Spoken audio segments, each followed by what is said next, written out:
이제 우리 경건한 마음으로 자리에 드셔서 묵상기도 드리심으로 성탄 감사 예배 일부 예배를 하나님 앞에 올려드리겠습니다.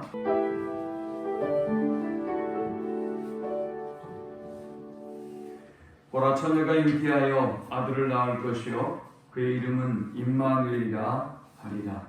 하나님 오랜 기다림과 갈망의 끝에 이 땅에 찾아오셔서 임마누엘로 죄인들을 구원하여 주시고 동행하여 주심을 감사합니다.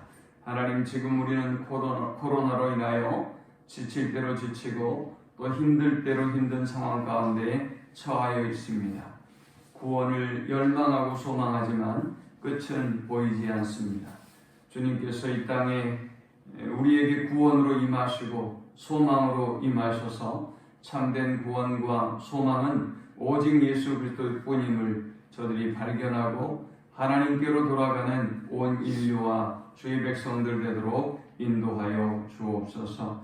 이제 하나님, 이 어둠의 권세가 물러가게 하시고 빛이, 소망이 또 생명이 임하는 복된 성탄이 되도록 은혜를 베풀어 주옵소서. 예수님의 이름으로 기도합니다.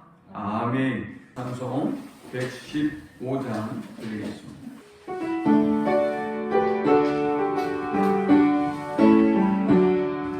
기쁘다 구주로 오셨네 한 백성 맞으라 온 교회여 다 일어나 다 찬양하여라 다 찬양하여라 다 찬양하여라 그새는 탄생했으니 다 찬양하여라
살아계신 하나님의 말씀은 누가복음 2장 8절부터 14절까지의 말씀.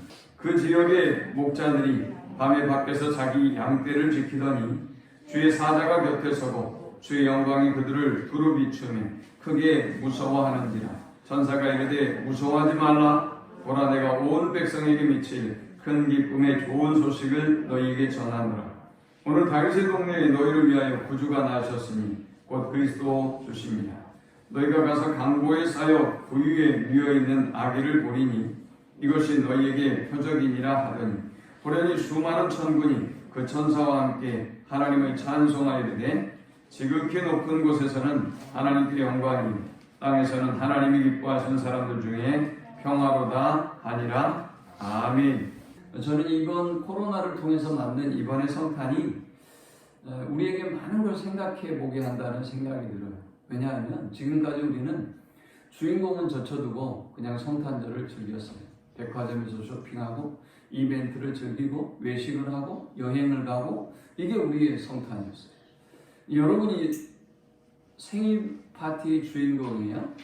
그런데 생일 파티의 주인공은 전혀 안주에도 없이 여러분들이 그 파티에 오셔서 먹는 것만, 혹은 그 파티 이후에 어떤 즐기는 이벤트들에만 또 선물에만 관심이 있다고 한다면 이건 생일 파티를 연 사람에게는 아주 분노할 만한, 분노를 일으킬 만한, 또 매우 화를 나게 할 만한 그런 상황이 된단 말이죠. 오늘 지금까지 우리의 성탄이 그러지 않았을까요? 저는 그래서 이번 성탄이 우리 주님에게 우리의 모든 삶을 집중하게 만들고 또 우리의 모든 생각을 집중하게 만들고 주님의 오심에 집중하게 만드는 굉장히 좋은 기회가 될 것이다 라는 생각이 들어요. 이번 성탄에 주님에게만 집중하고 주님을 만나는 여러분이 될 수 있기를 축원합니다. 코로나가 길어지면서 아마 적고 큰 사업체들이 이제 줄도산하기 시작할 거예요. 한 해 동안 인내하고 대출을 받고 돌려막기를 하고 그렇게 해왔던 많은 기업들이 이제 점점 더 폐업을 하기 시작합니다. 이제 어떤 기업들이 남을까요? 그러나 모든 기업들이 다 무너지는 것은 아니에요. 아마 살아남는 기업들도 있고요. 더 잘 되는 기업들도 있을 거예요. 장사가 잘 되는 가게도 있고요. 문을 닫는 가게들도 있어요. 어떤 기업들이 살아남을까요? 이제 재정의 구조가 든든한 기업들이죠. 가령 예를 들어보면 많은 돈을 빚을 내서 사업을 차렸거나 장사를 하거나 일을 하는 사람들은 망하게 되어 있어요. 뭐 좋은 일은 아니지만 큰 고통과 아픔이지만 구조적으로 그렇게 될 수밖에 없어요. 어떤 사람들이 남을까요? 비용이 적게 드는 사람, 요리도 내가 할 수 있는 사람, 서빙하는 인원도 적은 사람, 그리고 대출이 적은 사람, 얼마 전에 투자한 것이 아니라 아주 예전부터 장사를 잘해오던 사람들, 이런 사람들은 살아남을 수 있어요. 저는 신앙도 똑같다고 생각이 들어요. 여러분들이 신앙의 뿌리를 그리스도께 내리는 사람은 어떤 위기와 어려움이 와도 시편 1편의 말씀처럼 시냇가에 심은 나무가 철을 따라 열매를 맺고 그 잎사귀가 마르지 아니함 같은 은혜와 복을 청청함을 누리게 돼요. 그런데 여러분의 신앙의 뿌리를 그리스도가 아니고 다른 것에, 교회 생활에, 여러분의 만족에, 인간관계에, 또 어떤 교회 활동과 어떤 여러분의 정서적인 안정에 두었다 그러면 무너지게 돼 있어요. 이번 코로나의 사태가 그리스도께 뿌리를 내리지 못했던 많은 신앙의 나무들을 고사시킬 거예요. 그리고 병들게 할 거예요. 넘어지게 될 것입니다. 자, 그래서 이번 성탄이 우리에게 중요한 것입니다. 과연 주님은 나에게 어떤 분인가? 주님은 나에게 어떤 의미인가를 되새겨볼 수 있는 굉장히 중요한 성탄이기 때문입니다. 누가복음 2장에 예수님을 만난 두 사람이 있다고 했지요. 첫 번째는 시몬이라고 하는 사람이에요. 이 시몬은 의롭고 경건한 사람이고 세상의 위로와 사람의 위로를 기대한 것이 아니라 누가복음 2장 25절에 보니까 이스라엘의 위로를 기다리는 자라 성령이 그 위에 계시더라 했어요. 이 사람은 사람의 위로와 어떤 힘 있는 사람의 위로를 기대하는 것이 아니라 하나님의 위로하심, 하나님의 구원하심을 기대했어요. 이것이 구약 성경에 있는 메시아 대망 사상. 주님 제발 우리를 이 로마의 억압과 강탈에서부터 벗어나게 해주십시오. 이 고통의 시간에서 우리를 제발 구원해 주십시오라는 간절한 메시아 대망 사상이 이스라엘에 있었어요. 지금도 그런 대망 사상이 있죠. 제발 코로나를 끝내주십시오. 제발 우리를 구원해 주십시오. 제발 얼른 백신이 들어오게 하시고 치료제가 개발되게 하셔서 우리를 구원하고 건져주십시오라는 열망함이 우리에게 있어요. 오늘 아침 뉴스에 보니까 아마 5월 이후에나 우리가 백신을 맞을 수 있다고 그런 것 같아요. 우리를 정말 낙심하고 절망하게 만드는 그런 뉴스들이죠.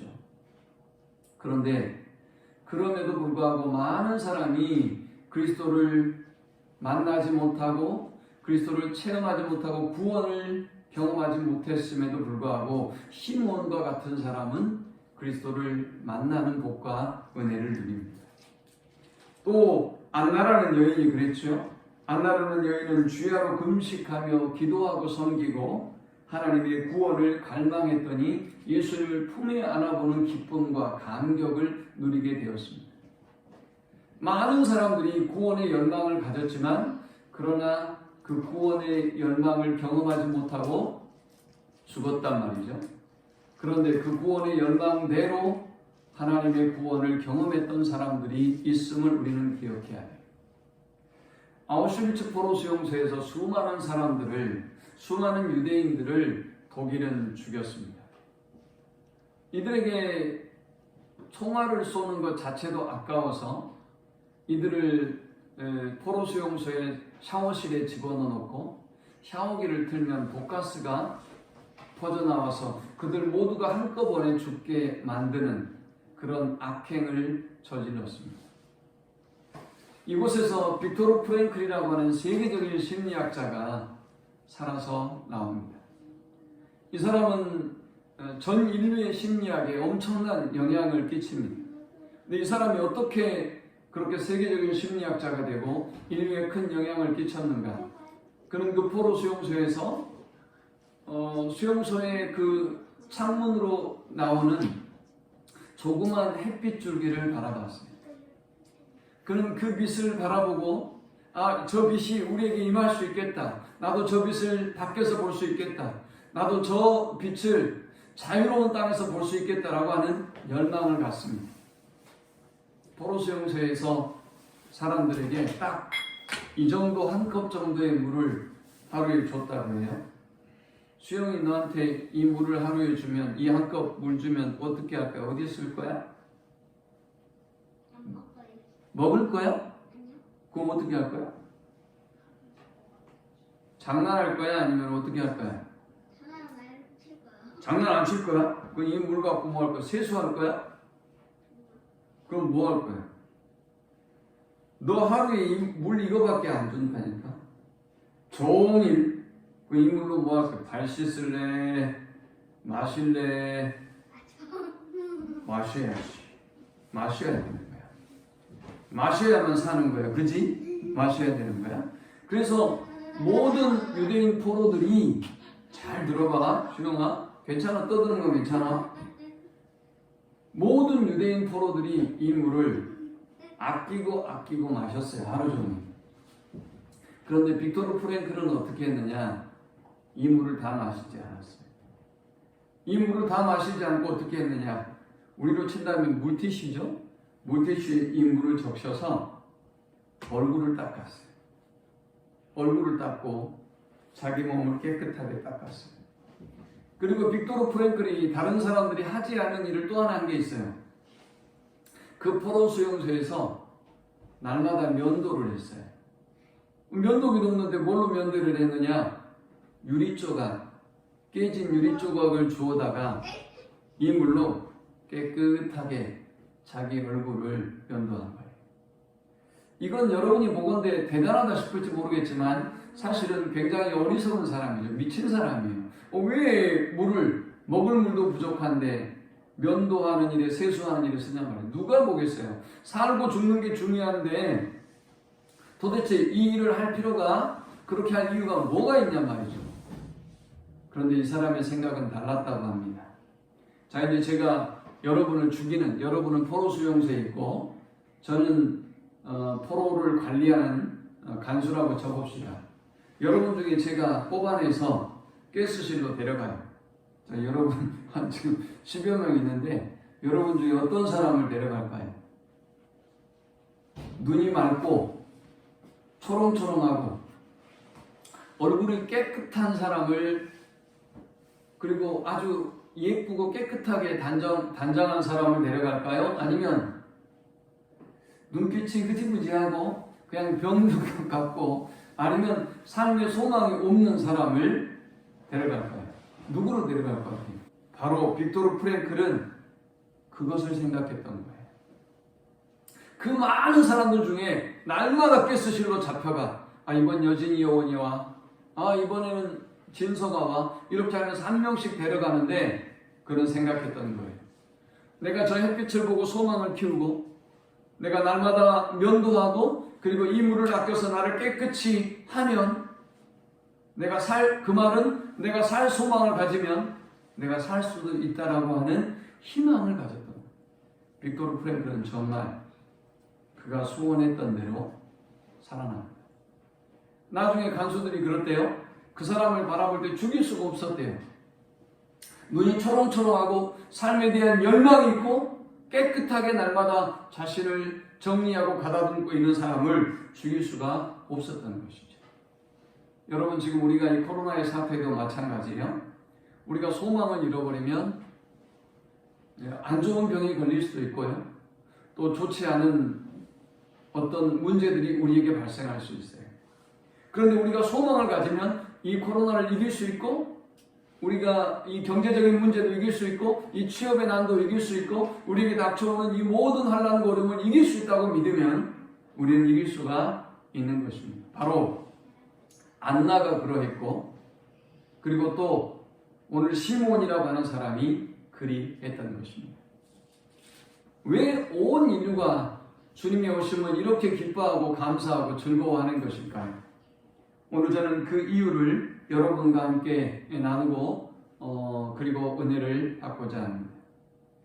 주님은 이 땅에 소망이 없는 우리에게 오셔서 우리를 구원해 주시고 우리에게 임마누엘 하시겠다고 했어요. 임마누엘이라고 하는 의미는 우리와 함께 하시다라는 말이에요. 하나님이 저와 여러분을 홀로 내버려 두지 아니하시고 이렇게 많은 사람이 두려움과 염려 가운데 떨고 있는 우리에게 찾아오셔서 함께 하세요. 여러분이 질병에 시달리고 있든 아니면 가난하든 아니면 어떤 시험에 떨어지든 낙심에 있든 이 모든 상황 속에 하나님 우리와 함께 하시고 우리와 동행해 주세요.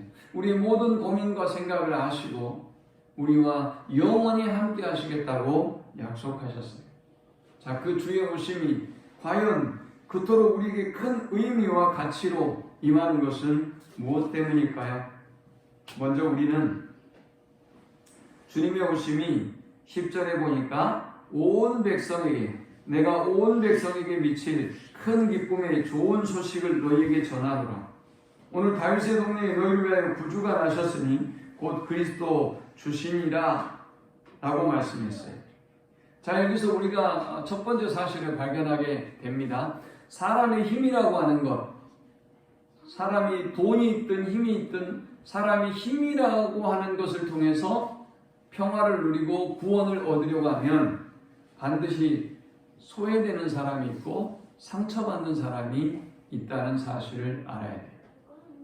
자, 로마라는 나라는 지금 1절에 보니까 그때의 가이사 아구스토가 영을 내려 천하로 다 호족하라 하셨으니 했는데 이 로마의 황제는 제전 로마 제국의 첫 황제인 옥타비아누스 황제예요. 옥타비아누스가 외쳤던 그 단어가 뭔가 하면 팍스 로마라는 단어예요. 팍스 로마가 뭐냐? 힘으로 평화로운 로마를 건설한다는 거예요. 그래서 만약 로마를 욕하거나 로마를 대적하면 다 죽이는 거예요. 힘으로 로마를 확장해 나가고 모든 나라를 로마화 시켜 나갔어요. 그러니까 그는 평화로울 수 있었어요. 로마는 평화로울 수 있었던 것 같아요. 그런데 여러분, 반면에 지배를 당하는 나라는 어떨까요? 지배를 당하는 사람들은 어떨까요? 그 고통과 아픔이 극에 달할 수밖에 없는 것이죠. 자, 그리고 여러분 생각해 보세요. 다른 나라를 지배하고 정복하려고 하면 힘이 필요해요. 군사력이 필요해요. 힘과 군사력을 양성해야 돼요. 그래서 양성했던 거예요. 그래서 로마는 항상 군사들을 소집해야 되고 그 다음에 많은 돈이 필요했던 거예요. 그리고 많은 돈이 필요하고 군사를 소집하기 때문에 다른 사람들에게 상처와 고통을 안겨줄 수밖에 없었던 것이죠. 오늘 3절에 보니까 모든 사람이 호적하러 각각 고향으로 돌아가매 그랬어요. 이게 무슨 얘기인가 하면 예수님 원래 여기 사셨던 게 아니에요. 예수님의 부모는 여기 사셨던 분들이 아니에요. 원래 나사렛에 살았어요. 그런데 갑자기 예수님이 베들레헴에서 태어납니다. 이 베들레헴에 도대체 예수님이 왜 갔느냐? 그래서 우리가 의정부에 살고 있는데 갑자기 부산에 가서 애를 낳은 거예요. 예수님의 부모님들이. 아니, 그럴 필요가 없잖아요. 근데 왜 그렇게 됐느냐? 이유가 있어요. 구약 성경에 보면 예수님의 출생에 대해서 말씀하시는데 베들레헴 에브라다야 너는 유대 고을 중에 가장 작을지라도 그랬어요. 베들레헴 에브라다를 얘기하면서 베들레헴을 얘기하면서 예수님의 출생이 베들레헴에서 일어날 것이라고 이미 미가서에 말씀했어요. 미가서. 미가서의 예수님의 출생 지명까지 분명히 말씀했어요. 그리고 예수님이 호적 때문에, 이 로마의 욕심 때문에, 로마의 힘 때문에 결국은 베들레헴에 가서 출생을 하게 됩니다. 자, 여러분이 기억하셔야 될 사실이 있어요.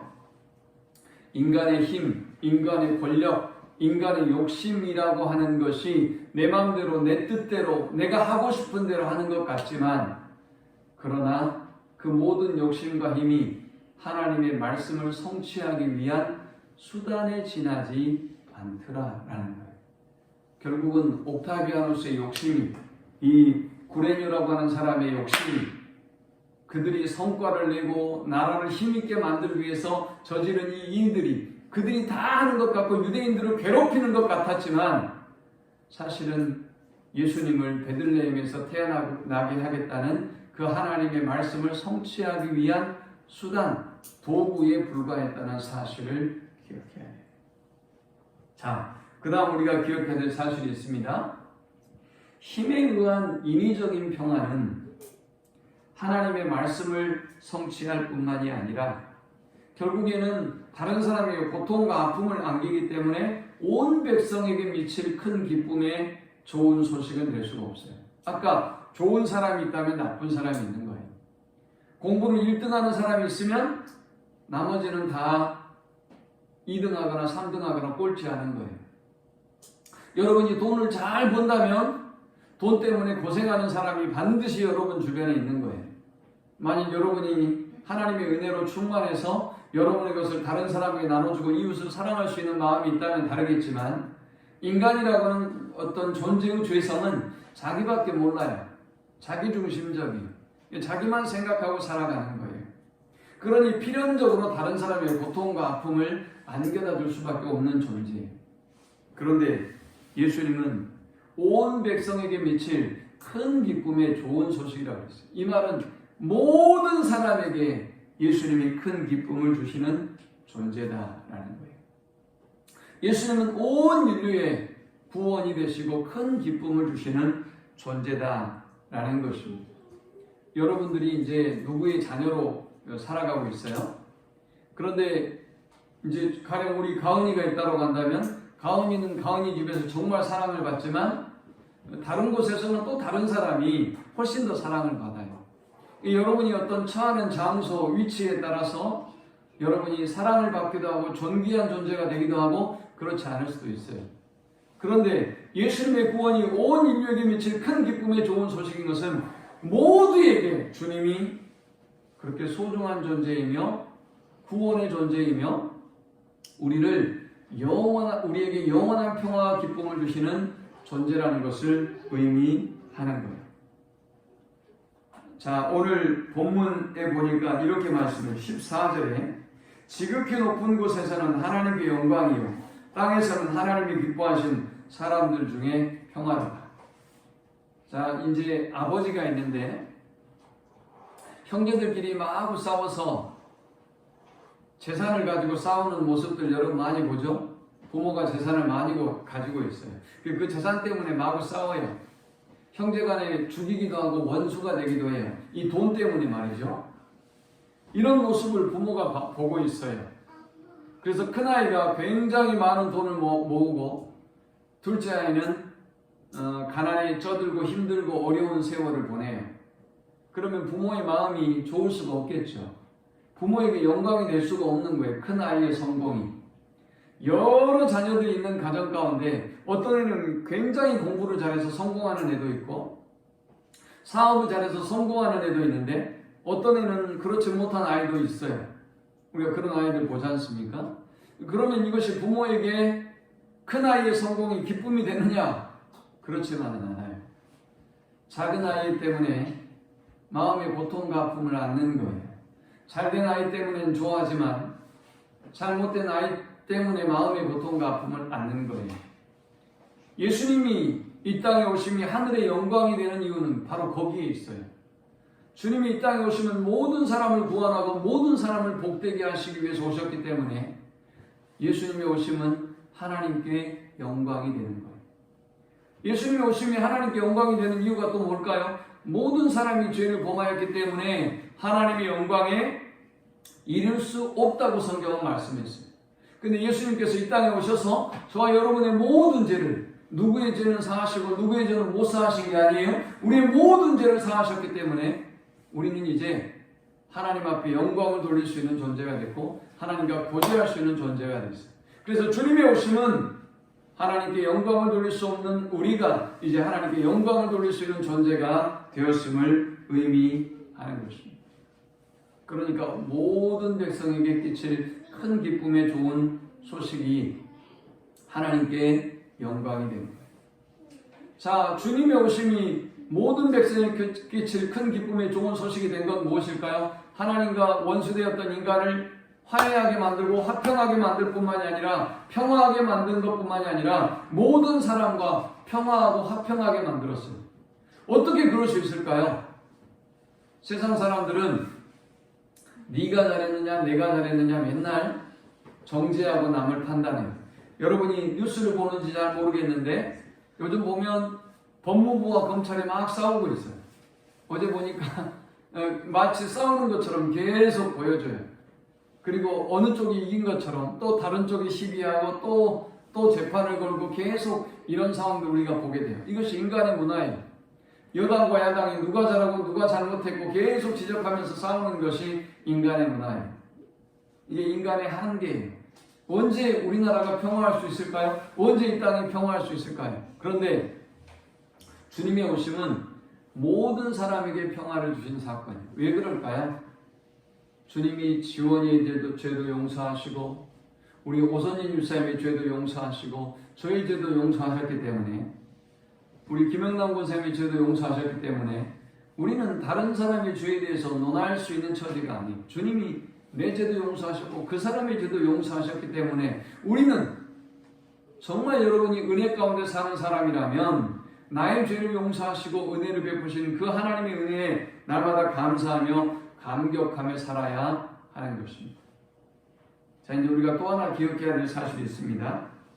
그러면 이렇게 주님이 이 땅에 오셔서 모든 사람을 구원하기를 원하셨는데 정말 모든 사람이 구원을 얻었느냐? 그것은 아닙니다. 그러면 누가 구원을 얻고 누가 주님을 만났을까요? 14절이 이렇게 말씀하고 있어요. 지극히 높은 곳에서는 하나님께 영광이요 땅에서는 하나님이 기뻐하시는 사람들 중에 평화로다 아니라. 하나님이 기뻐하는 사람들 중에 평화다라고 말씀했어요.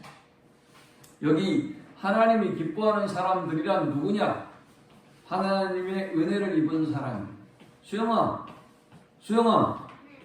야, 너 진짜 예배 잘 드린다. 다 끝나버렸어. 얼른 앉아라 이제. 누가 주님을 만나고 누가 구원을 입느냐? 하나님이 기뻐하는 사람들. 하나님이 기뻐하는 사람들이 누구냐? 하나님이 은혜를 주셔서 하나님이 선택한 사람들. 하나님이 선택한 사람. 그러니까 모든 사람이 구원을 얻는 것은 아니에요. 하나님이 택하신 사람, 하나님이 은혜를 베푸는 사람, 하나님이 특별히 선택한 사람들이 이 주님의 구원을 경험하고 하나님의 자녀의 특권과 은혜를 누린다는 말씀이에요. 그러므로 저와 여러분들이 주님의 자녀로 주님을 알고 이렇게 성탄을 기뻐하고 예배할 수 있는 것은 이건 보통의 은혜가 아니에요. 하나님 우리에게 특별한 은혜를 주시는 거예요. 이 은혜의 감격이 오늘 예배하는 우리 모든 성도들 가운데 함께하기를 축원합니다. 하나님 감사합니다. 귀한 말씀을 통해서 은혜 받고 깨닫습니다. 우리를 위해서 이 땅에 오신 구주 예수님을 기뻐하고 또 찬양하며 감사합니다. 예비합니다. 주님, 이 땅의 유일한 소망과 구원이 하나님 한 분뿐임을 알게 하셔서 오직 우리가 하나님만 높이고 경배하는 예배자들이 다 되도록 인도하여 주옵소서. 주님, 참으로 혼란과 무질서와 혼돈 가운데 있는 이 땅을 주님께서 치유하시고 새로운 역사, 새로운 일을 행하심을 보게 하여 주옵소서.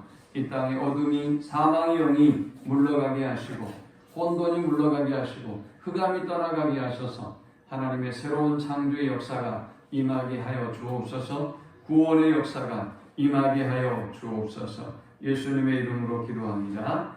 아멘. 이제는 우리 주님 예수 그리스도의 크신 은혜와 성부 하나님의 그 크신 사랑과 성령의 인도 교통 충만케 하시니 주님의 오심을 기뻐하고 주님의 구원을 간절히 소망하며 열망하는 모든 성도들의 머리 위에와 사망의 두려움과 어둠의 권세 앞에 두려움에 떨고 있는 이 땅의 연약한 인간들에게 그리고 또한 연약한 인류 위에 이제로부터 영원토록 함께 있을지어다. 아멘.